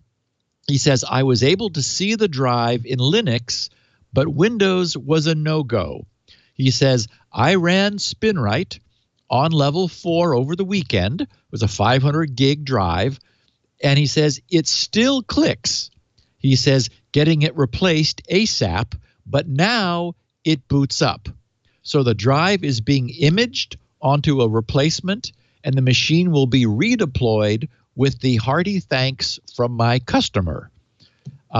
So that was interesting. So that's probably Spinrite bringing the drive back from just about as far over the line and the brink of death as is possible. What that suggests is that there is some serious damage on the drive, probably caused by past power failures while the drive was writing. That's the kind of damage that can occur because what it suggests is that the servoing information, the low-level data on the drive, which we can't get at from the data level typically, is damaged. Spinrite, nevertheless, brought it back to the point where it was able to at least boot and get re-imaged. And you definitely, here's one you don't want to say, oh, I wonder how much life left the drive has. Should I replace it after running Spinrite or not? No, you do a Hail Mary and re-image the drive. And the good news is Spinrite was able to get it to the point where it could be imaged. And so the device experiences minimal downtime. So yay. And thanks for sharing that, Jim. Yay. Got my canary here. You want to take a break before we talk about the mega facts of death? Yes, honey. That in my hand here, that is a canary. It's a little box. Doesn't look like anything special. The mic is on mute. I know it is. Unmute it. Press the button on the back of I'm talking here, Google. This is a Thinkst canary, and it is a honeypot, which is in fact one of the first subjects of this show 13 years ago. But that was a lot harder in those days, 13 years ago, to create a honeypot. Now it's as easy as going to canary.tools/twit. Let me talk about what this is. This is something that you should have. The CTO of Slack has been going on and on about how there's only a few security tools you absolutely have to keep your network safe. And one of them is Thinkst canaries. They look like consumer electronics boxes. They're just little boxes, but they can pose as anything. And this is their strength. So we hear about all these network breaches at Sony and Target and Equifax and Yahoo. A lot of these companies probably thought they were doing everything they needed to do to protect themselves, and all they really needed was a Thinkst canary. The Sony Pictures Entertainment breach is a really good example in case. Bad guys got in May, had the run of the network. No one noticed they were in there for months. And during that time, they were able to, figure out where all the crown jewels were, download emails, download movies, copies of movies, exfiltrate terabytes of information. And nobody noticed for 6 months until it all came tumbling down. Had they had Thinkst canaries on their network, they would have known. You just sprinkle a few of these little guys on your network. You can make them anything you want. In fact, let me show you the user interface here. This is actually an alert. I'm going to tell you about this alert, but let me create a canary. So here's our canary, and you could configure it any way you want. I've mentioned this before. You can say what it is. It can be a variety of devices. I've set this up as a Synology NAS, but you could pick a device personality. Oh, by the way, there's a general personality. You can make it a bear canary with no services and then turn them on one by one, or a Christmas tree With all the services turned on, you get to choose that. I could pose as a Windows Server file share. I could pose as an XP desktop file share, Windows 7, 8, 10, SharePoint, IIS 7. I've got Linux server, Linux database, Linux proxy. I could be a Mac OS 10 file share, a Dell switch, a Cisco router. I could be a Synology NAS, a Joomla server, a CUPS server. I could even be a SCADA device from Rockwell or Siemens. Once you decide what your personality is, you could choose your fingerprint, which operating system. You could choose which company makes you via Mac prefix. So I could be a Rockwell Automation SCADA, and then you fill in the rest of the MAC address yourself. You can detect port scans. DHCP can be turned on. I've turned on a web server. It even has skins. So if somebody goes to port 80 at my IP address, at the Canary's IP address, they'll see a Synology NAS login or a Joomla login or a CUPS web interface or JBoss or an IIS 7 skin. I mean, this really impersonates it. But it isn't IIS. It isn't Joomla. It's not a NAS. Look, I've even put files in the share, staff, sales brochure, projects, financial records, things like that. Turn on Telnet or file transfer, VNC, time server, VoIP, Git repository, Redis, Modbus. This is so much fun just to play with. Now, once I've set up that Canary, it's sitting on my network exactly as I said it. It is indistinguishable from, in my case, a Synology NAS with financial records and all sorts of things. It can look identical to a router, a switch, a Linux box, a Windows server. Attackers can't tell the difference. But here's the key. Things canaries don't look vulnerable on your network. They look valuable. So you don't have to make them a Christmas tree. You can make it look like a highly secured server that just happens to have an Excel spreadsheet with social security numbers on it. Whatever it is you think the bad guys will want. This is also nice. When you get the Canary, you also get the ability to make as many Canary tokens as you want. And these are files.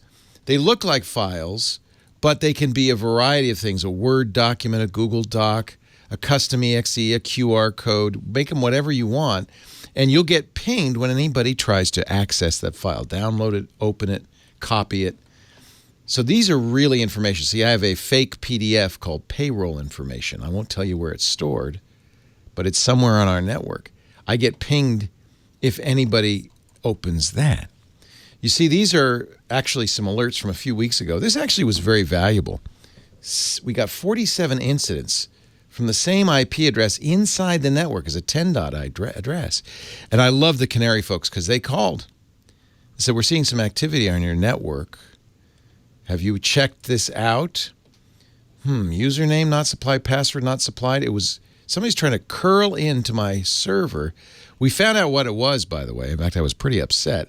It was a Western Digital kind of pseudo NAS hard drive that was a consumer device we were reviewing. Why was it trying to log into my NAS? Probably thought maybe it wanted to back it up.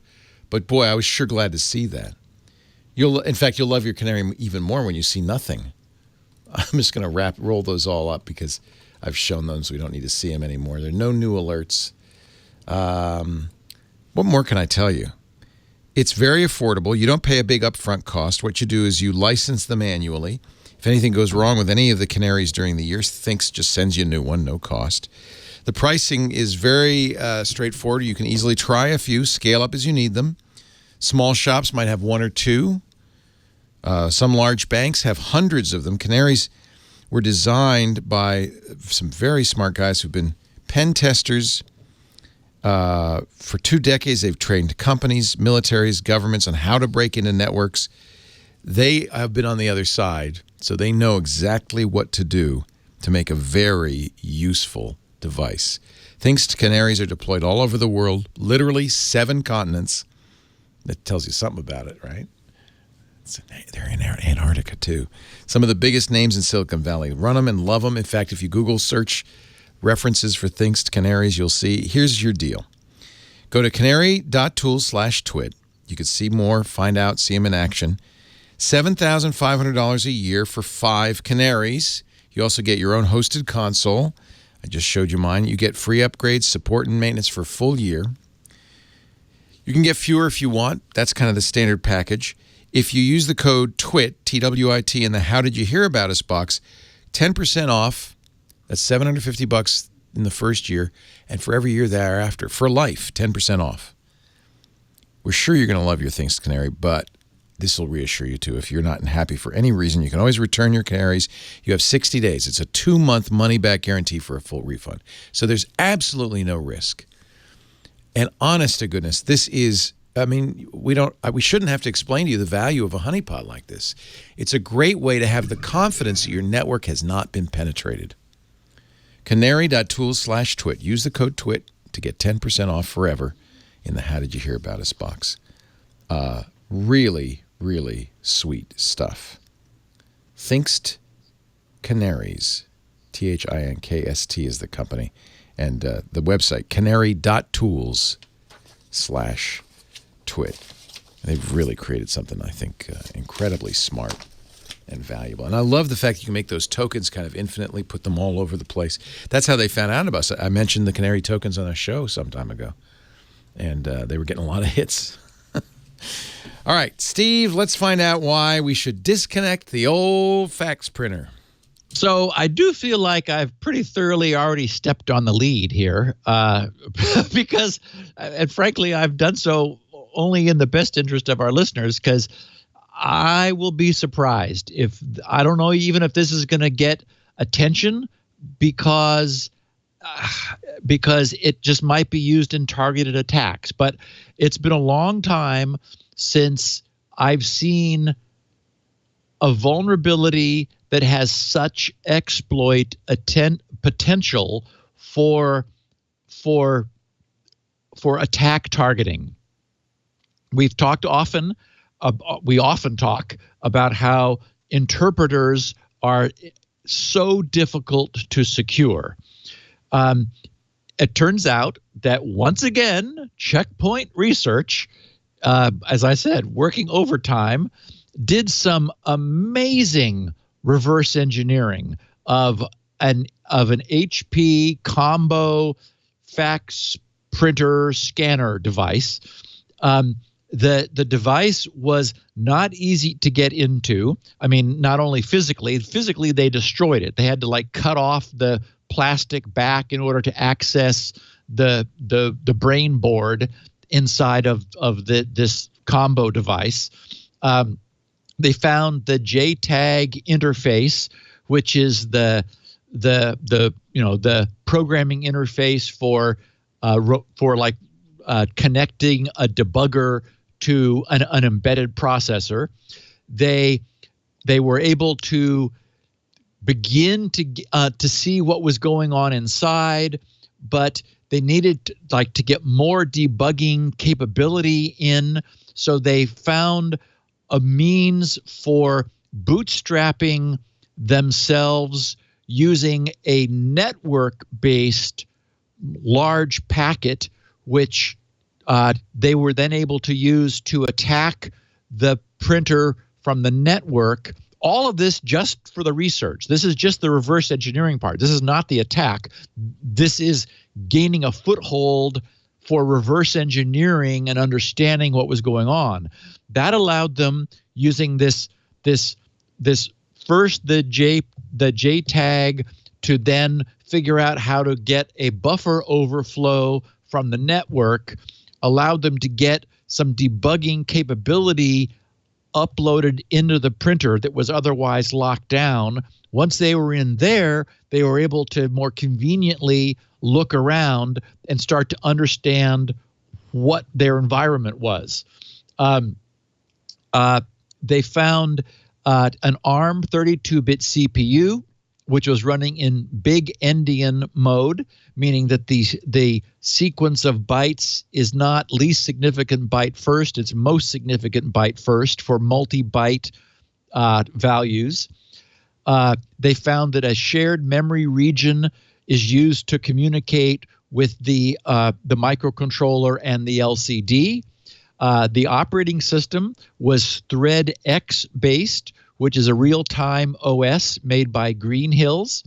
It uses a flat memory model where there are many tasks running in kernel mode, all sharing the same flat virtual address space.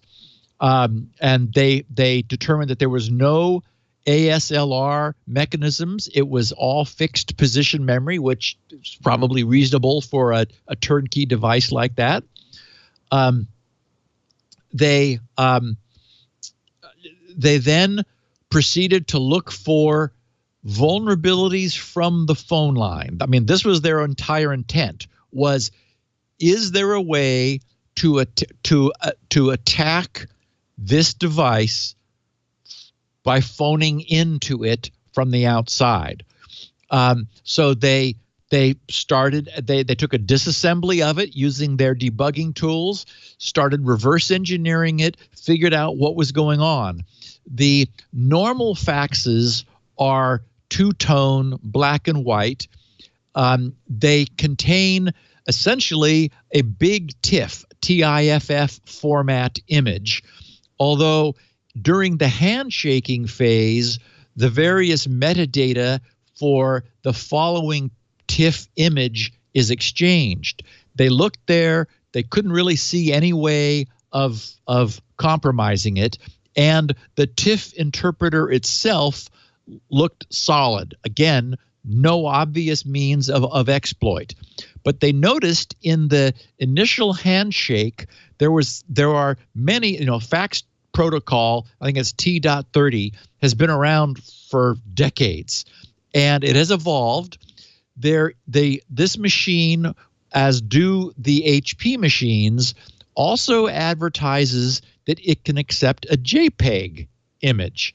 It says it supports color, maybe just half tones it in order to be accommodating, but there is a capabilities bit saying can accept a JPEG.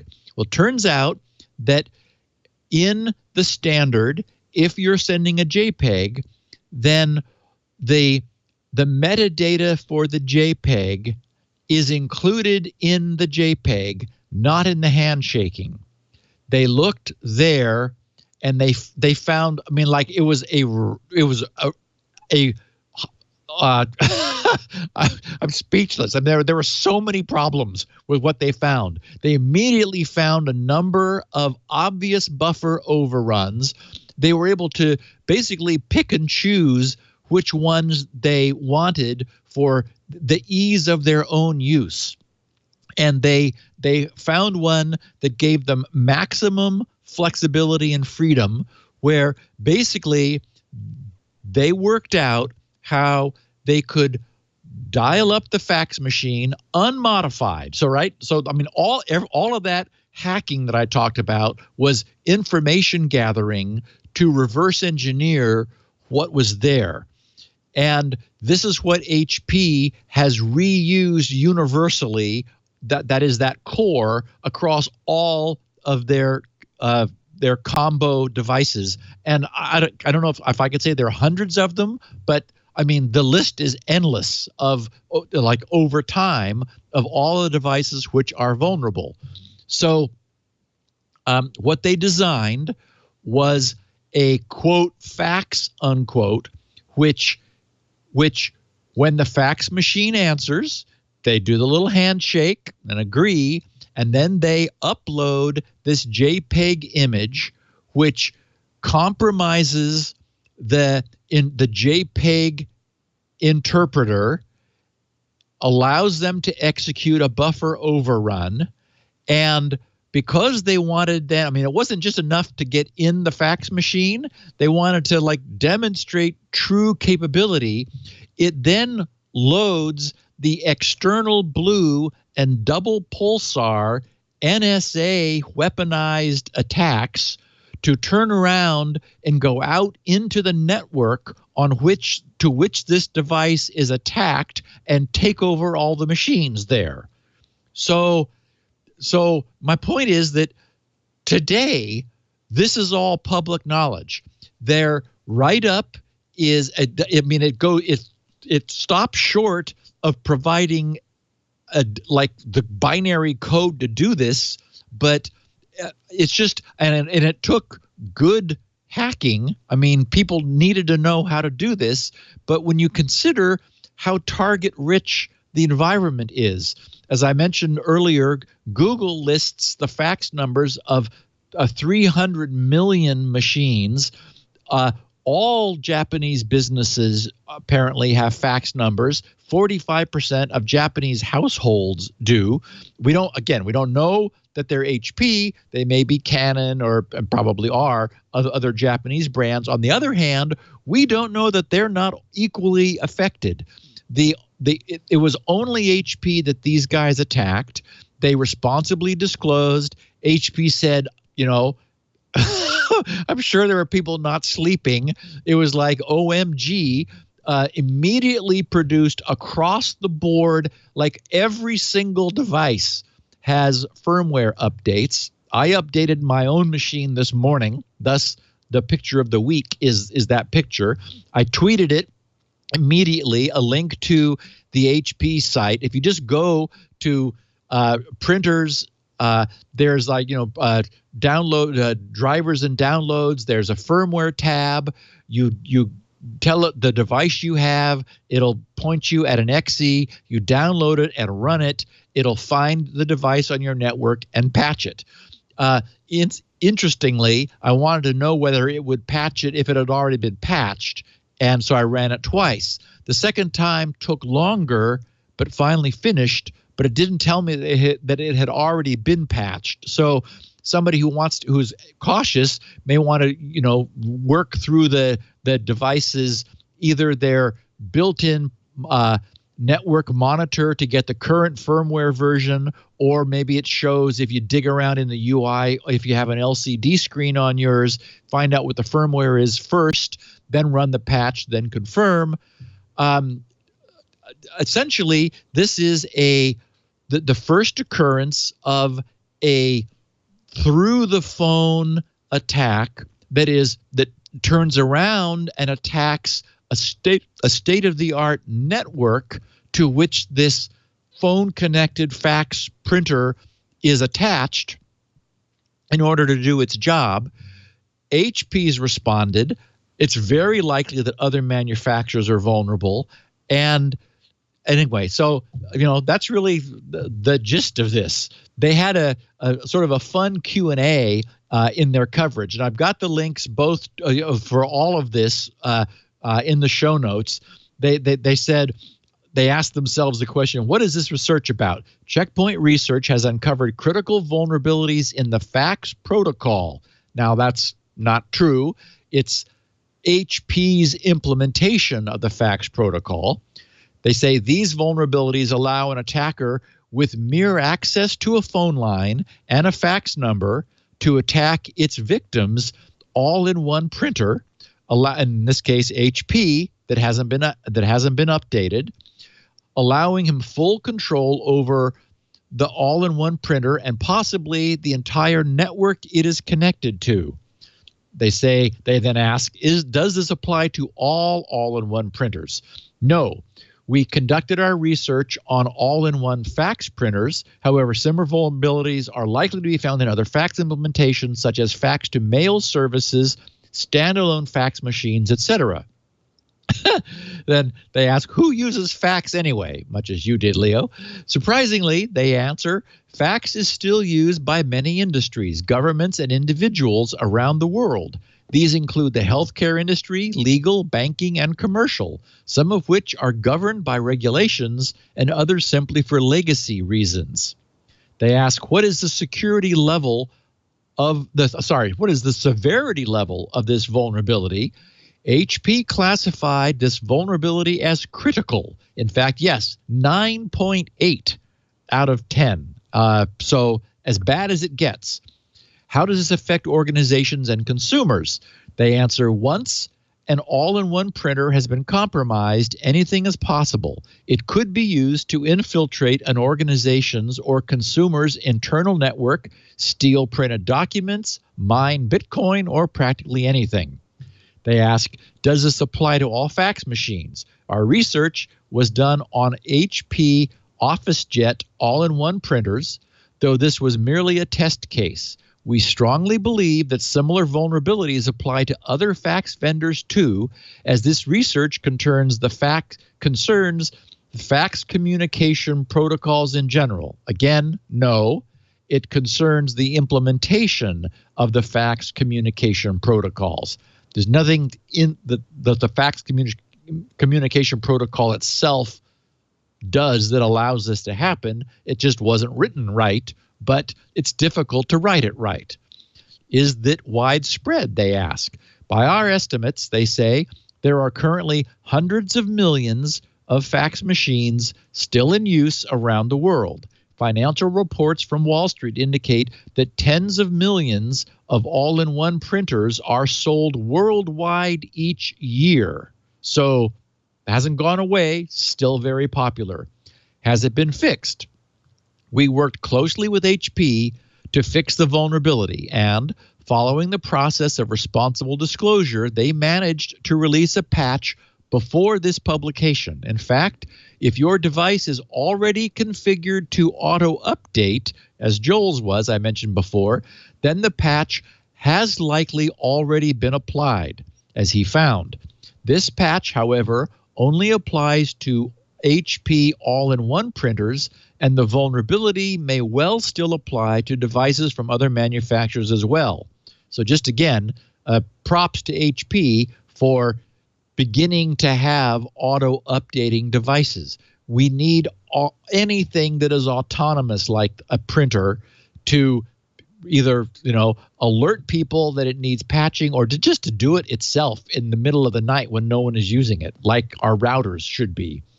What should I do to protect myself? If you own an HP OfficeJet all-in-one printer, then follow the instructions from HP. They provide a link in their Q&A. I have a link in the show notes. I tweeted it this morning.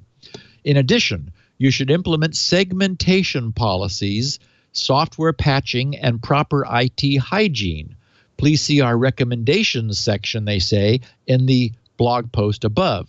If you're no longer actually using the fax functionality in your all-in-one printer, then we recommend you to disconnect the phone line. Perfect advice. Yes, just unplug the phone line. Or as you said, Leo, only plug it in when you need to send or you're expecting to receive a fax. That would work too as an interim. And again, non-HP combo, like connected fax devices, hopefully all those companies are working on this too. So do keep a lookout for your non-HP device updates. And in the meantime, you may want to take it off the network or disconnect it from the phone rather than just leave it sitting there. And then they ask finally, has it been seen in the wild? They answer, not yet. Our research was intended to highlight a potential security risk. And again, this isn't the sort of thing that I would expect to see. You're not going to get a botnet created from it. It's not going to be high visibility. It's going to be an attack in the dead of night by somebody who develops this, who weaponizes this, and then uses it to get into a company that whose device is old, doesn't auto-update, isn't aware of this. Their IT team, maybe they don't even have one, or that just aren't fixing this. But I just think this is probably the most significant vulnerability we've seen so far this year. Spectrum meltdown, they were bad, they were theoretical, difficult to do. Still not in the wild, right? Exactly. Yeah. And no practical attack has yet been seen. This one, boy, I mean, bet it's already in use, frankly. Yeah. It is too tempting and too easy using like off the shelf standardized tools for bad guys to do this, to follow in the footsteps of Checkpoint, who in their blog post, they explained it all. They got screenshots and code, and they show what they found. I mean, it's complete documentation of what HP had that was vulnerable in their machines, and devices that don't get updated are just going to be sitting there waiting for the phone call. Wow. My friend, we have come to the end of this fine rendezvous. Once again, you've set our minds at ease. Not. And not. Actually, for a post-DEF CON Black Hat episode, this wasn't too bad. Too bad. You didn't talk at all about voting machines. Now, that's scaring me. Oy. Yeah. Oy.